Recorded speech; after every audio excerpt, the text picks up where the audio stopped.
તમે જે આજે વાંચન કર્યું છે તેનું રિવિઝન નહીં કરો તો 24 કલાકમાં તમે 70% જેટલું ભૂલી જશો.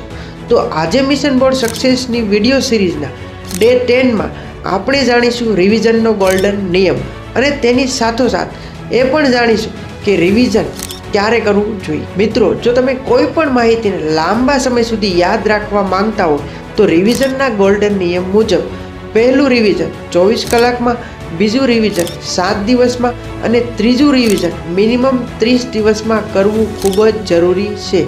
અને તો જ તે માહિતી તમારી શોર્ટ ટર્મ મેમરીમાંથી લોંગ ટર્મ મેમરીમાં પરમનન્ટ સેવ થશે. જો તમે આવી હજુ પણ સ્ટડી, એક્ઝામ અને કરિયરને લગતી વિવિધ માહિતી જાણવા માંગતા હોય તો ખાસ તમારા માટે અમે સ્માર્ટ સ્ટડી સિસ્ટમ નામનું એક વોટ્સએપ ગ્રુપ બનાવ્યું છે, જેમાં ડેઈલી અલગ અલગ ટિપ્સ અને ટ્રીક આપવામાં આવે છે.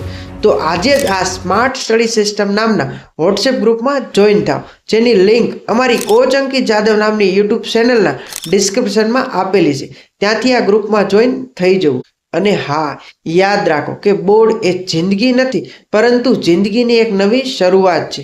તો આજે જ ચિંતા છોડો અને વધારે સમસ્યાઓના સમાધાન માટે આજે જ અમારો સંપર્ક કરો.